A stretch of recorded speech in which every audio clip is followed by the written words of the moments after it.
Pasamos a Guatemala, a Perú y en general a la región. Vamos a conversar con Aarón Quiñón, politólogo y miembro del Grupo de Investigación sobre Estado y Sociedad de la Pontificia Universidad Católica del Perú, respecto a los resultados de esta encuesta Latinobarómetro, que muestran que lamentablemente en el Perú la satisfacción por la democracia, los partidos políticos y la disposición que existe en el Perú para aceptar un gobierno militar si es que las circunstancias lo ameritan es bastante más preocupante que en otros países de la región, y un poco este camino hacia lo que se denomina un autoritarismo de coalición en el que está el Perú, que se describe de una manera bastante interesante en el artículo que escriben Alberto Vergara y nuestro invitado de hoy, Aarón Quiñón, en la revista Foreign Affairs Latinoamérica. ¿Cómo estás, Aarón? Muy buenas noches y bienvenido a Comité de Domingo. Hola Alex, ¿cómo estás? Mucho gusto estar aquí contigo conversando sobre los problemas de la región.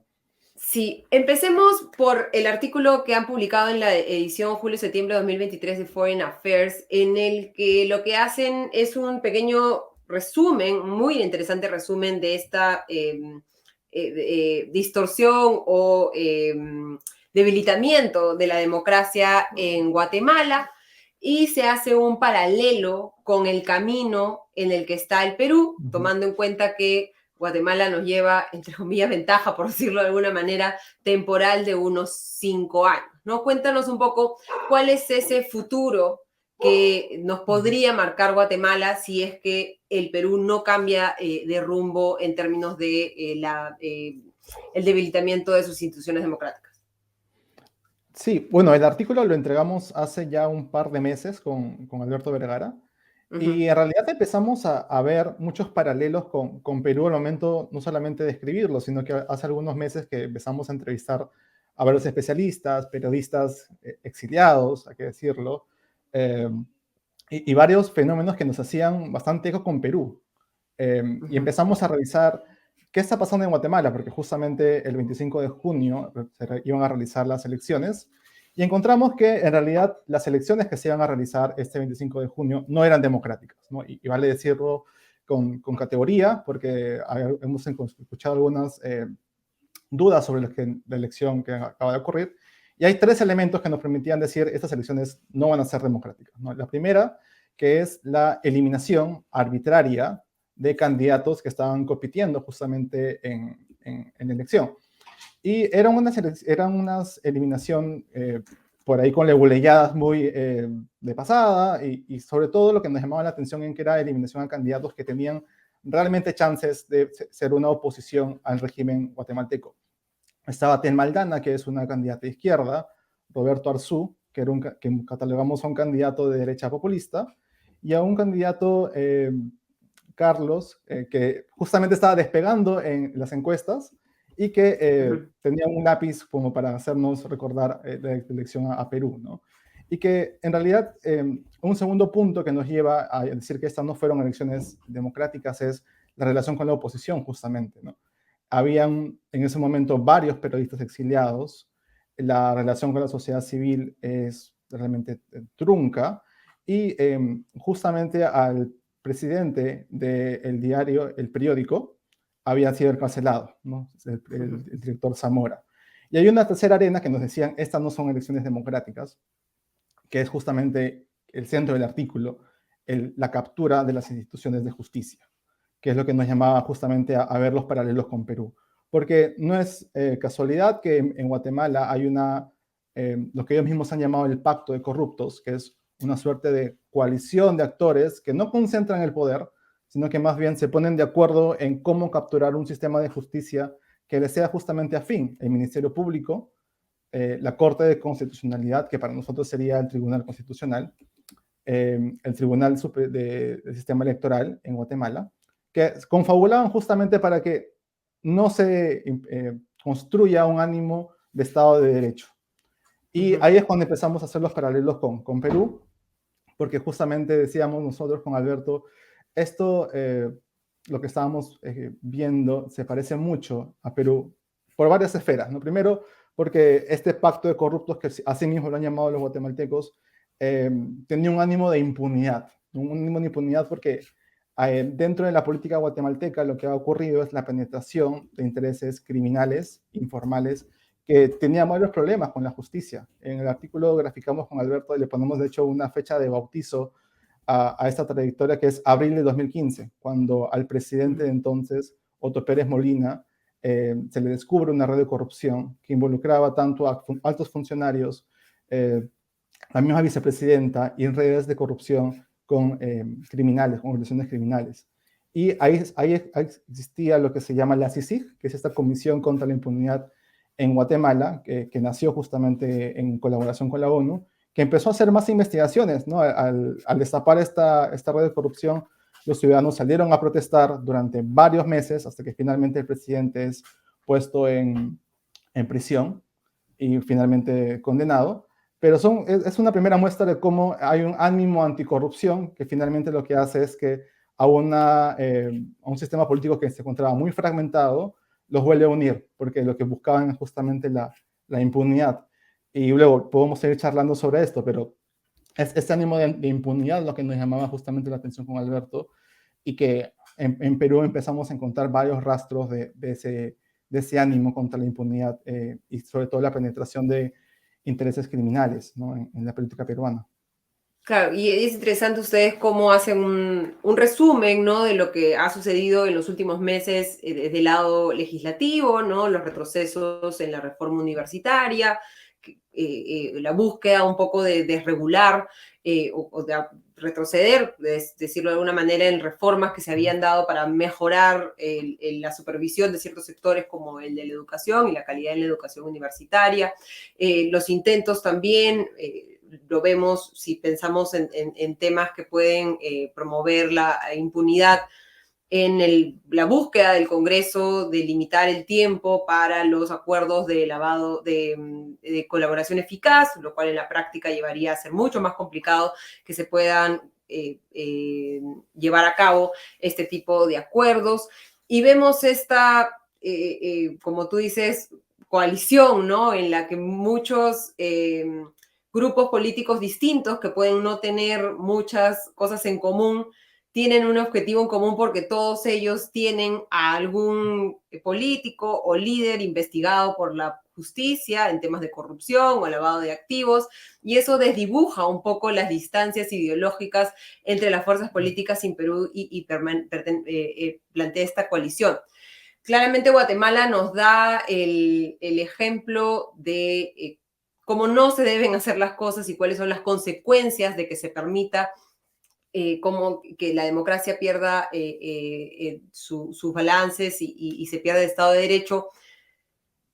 ¿Hay algún otro paralelo o algo que se esté viendo en Guatemala que nos pueda llevar a pensar en cómo evitar ese desenlace que es en este momento, desde este punto de vista, parece casi inevitable? Bueno, paralelos encontramos en realidad muchísimos más de lo que está en el artículo. Por poner algún dato adicional que no está, es la concentración de los medios de comunicación en Guatemala, que nuevamente en Perú podemos encontrar paralelos similares. Encontramos también en Guatemala un gran problema con la calidad educativa en términos de la educación superior, que encontramos vínculos con el Ministerio Público que son bastante oscuros. En Perú eso nos va a resonar seguro bastante. Pero lo fundamental, Ale, es que queremos resaltar en el artículo es la dilución del poder democrático en ambos países, ¿no? Por poner un ejemplo bien puntual, resultados de la última elección en Guatemala. Hay 17 bancadas electas, en las que solamente 3 bancadas superan 20 congresistas de un congreso total de 160 miembros. En Perú todavía no hemos llegado a tal nivel. Claro, son 160 miembros y solamente 3 bancadas superan el 20 congresistas. Son 17 bancadas en total. Y Perú probablemente, si seguimos el número de organizaciones políticas que están registradas y si sumamos a aquellas que probablemente en una eventual elección se sumen, podemos tener un resultado similar. Y justamente eso es lo que nos interesaba, ¿no? La fragmentación del poder permite que estos intereses particulares, en muchos casos vinculados con el narcotráfico en Guatemala, encontramos varios postulantes a congresistas que habían sido declarados antidemocráticos, y que varios partidos, inclusive la misma embajada de Estados Unidos, le llamaban que tenían una ideología narco, así de tajante eran muchos de estas calificaciones. Entonces, y en Perú eso nos resuena mucho, ¿no? Tenemos muchas actividades criminales, sobre todo a nivel subnacional, vale decirlo, y que de manera eventual han logrado tener alguna representación en el Congreso. Y eso nos da justamente a un segundo punto, que es estas democracias que mueren sin dictador, o este autoritarismo sin dictador, que le hemos llamado a Guatemala, suele ser también un espacio frágil en la medida de que pueden ocurrir sorpresas como lo que pasó también en la última elección en Guatemala, ¿no? El movimiento Semilla tuvo la oportunidad, a partir justamente de esa fragmentación, de poder lograr algún resultado que le permita competir en esta segunda vuelta, no sin tener los mismos problemas que puede tener Perú, ¿no? Por ejemplo, si eventualmente Arévalo llega al poder, va a encontrarse justamente a este Congreso bastante fragmentado, la gobernabilidad no está asegurada, pues tiene que negociar con múltiples bancadas, y también va a tener que, va a tener que enfrentarse contra una opinión pública que probablemente no esté de acuerdo con todo lo que proponga ideológicamente, ¿no? Que eso también nuevamente nos resuena a Perú. ¿Qué espacios podemos encontrar para superar esto? Realmente en el artículo sugerimos, para Perú al menos, dos grandes alertas, ¿no? Que en Guatemala lamentablemente nos lleva un espacio de 5 o 7 años si es que todo sigue como esperamos que no ocurra, pero en Perú al menos levantamos algunas banderas que probablemente nos puede ayudar a cuestionar el régimen que se está formando en Perú, que todavía no decimos que es un régimen autoritario. Probablemente el destino, si es que todo sigue igual, podría seguir así, pero levantamos esas dos alertas. La primera es dejarnos de sacudir mejor dicho, dejarnos de esa desconfianza que existe en los sectores democráticos, ¿no? Ahora vamos a pasar seguro a revisar los datos del Latinobarómetro, pero en Perú existe un grupo que se considera demócrata y que, más allá de las diferencias ideológicas, debería juntarse en una coalición amplia que justamente les pueda hacer frente a este intento autoritario que podemos ver en Perú, ¿no? Es decir, más allá de la fragmentación política, tenemos veintitantos partidos inscritos en el Perú, debería ser posible construir una plataforma ciudadana, democrática, que alberga centro, derechas, izquierdas, que crean en la democracia, para poder competir justamente y que puedan hacer frente en una eventual elección a cualquier intento autoritario o eliminación arbitraria en la competencia política. ¿No? Creo que ese ánimo de desconfianza frente al otro, a pesar de que compartas convicciones democráticas, debería ser superado. Y un segundo punto es, con Alberto comenzamos mucho de esto, en el rol que tienen las élites políticas y económicas frente a una deriva autoritaria. En Guatemala, la CACIF, que es el principal gremio económico en el país, ha sido en muchos casos indiferente, en muchos casos ha jugado también a favor de la deriva autoritaria del país, y recientemente ha tenido al menos un amago o algún tipo de muestra de que no le gustaría que esta situación autoritaria continúe, porque nuevamente el pacto de corruptos ha llegado a un nivel tal de querer eliminar a Arévalo en una segunda vuelta con todas las medidas legales posibles. Y creo que eso debería resonarnos mucho en las élites peruanas, económicas, políticas, porque al igual que en Guatemala, en Perú, existe un miedo al comunismo, que es un discurso que es muy repetido en Guatemala, y en Perú, nuevamente también, ¿no? Muchas de las formas de bloquear reformas democráticas, reformas contra la impunidad han sido catalogadas como comunistas, terroristas, y un vocabulario similar. Entonces, también le damos nosotros a las élites con el artículo a decirles, si quieres seguir viviendo en democracia, no debes dejarte convencer por un miedo al comunismo que realmente no existe, ¿no? Sino más bien darte cuenta de que este autoritarismo sin dictador finalmente afecta a los ciudadanos en general, y más aún al régimen político que cada vez se erosiona más, y que si tienes realmente miedo a un Bukele, que es un poco la lección del artículo, hay otra vía, que es los autoritarismos sin dictador, que merecen igual condena y merecen igual atención en el debate público. Y es interesante ese planteamiento, digamos, de un bloque democrático más allá de ideologías, pero creo que durante los últimos años también se han reducido esas probabilidades de formar coaliciones en un contexto en el que esta polarización ha llevado a que, como lo dicen ustedes en el artículo recordando el gobierno de Castillo, ¿no? Que durante ese gobierno la izquierda peruana, y cito textualmente el artículo, demostró que podía ser un actor antifujimorista, pero no uno democrático. Si la corrupción y la arbitrariedad venían de uno de los suyos, la perdonaba, con lo cual perdió legitimidad para actuar contra un gobierno que en última instancia es la degradación del de Castillo, que nos referimos al de Dina Boluarte, ¿no? ¿Cómo, cómo podrían las fuerzas políticas que creen en la democracia y pese a los errores cometidos durante los últimos años, evolucionar hacia este bloque, ¿no? Democrático en contra de los extremismos, tanto de izquierda como de derecha?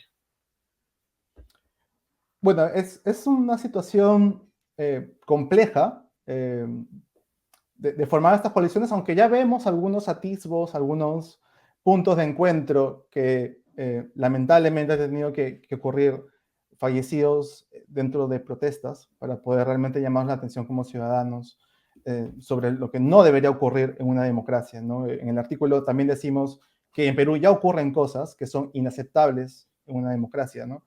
Empezando por los derechos humanos. Ninguna persona debería morir en su intento de reclamar un derecho político, que la protesta. Y creo que eso ha sido un principal punto de convergencia en varias de las encuestas, en las marchas que han habido hace pocos días. Y para empezar, creo que eso debería ser un mínimo común para cualquier persona que cree en la democracia, ¿no? Cualquier persona que está de acuerdo en vivir en un régimen político debería finalmente reconocer que hay voces que no van a pensar como tú, que van a estar probablemente en desacuerdo con tu posición política y que, vamos, hay un ánimo de protección de derechos fundamentales que en una democracia deberían velarse. Y eso es lo que Pero que al hemos parecer visto. están en discusión ahora, ¿no? O sea, si vemos, digamos, cómo ha habido la cobertura de las marchas durante diciembre y enero, ¿no? En el que vimos terruqueo, que es algo que también ustedes mencionan en el artículo, ¿no? Esta vinculación de las protestas con supuestas economías ilegales, que hasta el momento no ha habido, digamos, una confirmación de que haya sido así, y el rechazo de muchos, ¿no? Y especialmente en las élites a las marchas de esta semana, nos muestran que no necesariamente tenemos esa conciencia democrática, y no lo vamos a ver en un ratito en los resultados de Latinobarómetro, esa conciencia de que todos tenemos derecho a protestar y que al final la protesta va a ser una de las vías en las que podamos evitar una situación como la de Guatemala. Efectivamente, un punto clave en cualquier democracia es, por un lado, ver la dimensión institucional, que creo que los ciudadanos y ciudadanas en general eh, tenemos la posibilidad de protestar o nos molesta justamente el sistema político tal cual funciona. Instituciones, me refiero al Ejecutivo, Legislativo, Ministerio Público, creo que hay un ánimo de descontento sobre cómo funciona el ánimo más institucional, ¿no? Pero hay algo que se discute menos, que es en la convivencia que ocurre dentro de una democracia, ¿no? Y es lo que se suele poner menos atención y al final del día es lo que la cotidianidad de un régimen democrático debería lucir, ¿no? Y me refiero a esto porque cuando vemos los datos y finalmente uno va a la calle, como uno conversa con la gente, hay una total desconfianza entre los propios, los que vivimos en el barrio, los que vivimos en la universidad, los que vivimos en la calle, no confiamos el uno en el otro. Y construir esa confianza requiere mínimamente encontrar puntos en común, ¿no? Y un primer punto en común que se ha podido encontrar es la defensa de los derechos humanos, ¿no? Creo que ese ánimo finalmente de protección de que nadie debería morir protestando y finalmente también en que todos tenemos una condición de igualdad frente a la ley, podría ser un punto de partida para construir justamente coaliciones eh, más amplias, ¿no? Porque nuevamente en Guatemala, para retomar un poco el artículo, la distinción no es tanto ideológica, creo que tú ya lo mencionabas, ¿no? Ahí es más bien una distinción entre quienes están a favor del Estado de Derecho, quienes están a favor de denunciar y estar en contra de la igualdad, y quienes están finalmente buscando que los ciudadanos no nos enfrentemos entre nosotros mismos, ¿no? Y eso deberían ser puntos mínimos comunes en la convivencia democrática, más allá de lo que pueda ocurrir dentro del Congreso, de lo que pueda ocurrir dentro del Legislativo, del Ejecutivo, del Ministerio Público. Creo que ese ánimo democrático es el que, nuevamente, en los últimos años se ha ido perdiendo y que al menos vemos unos puntos de inflexión o unos puntos de encuentro mínimos que nos permite finalmente protestar y demostrar una insatisfacción que no debería eventualmente derivar en un régimen autoritario, sino más bien ser el punto de partida para al menos evitar lo peor y eventualmente construir algo mejor, una democracia más pacífica, una democracia que nos permita expresar nuestra opinión y sobre todo una democracia que cumpla con su promesa de darnos una mejor calidad de vida, ¿no? Que creo que es la principal promesa que se ha roto en los últimos años. Sí, o sea, ya nadie espera nada de sus políticos, ¿no? Y un escenario en el que nadie espera nada de sus políticos es un escenario en el que la gente no vota con convicción, en la que las instituciones pierden su valor y su poder, por lo tanto, y en el que vemos este deterioro democrático.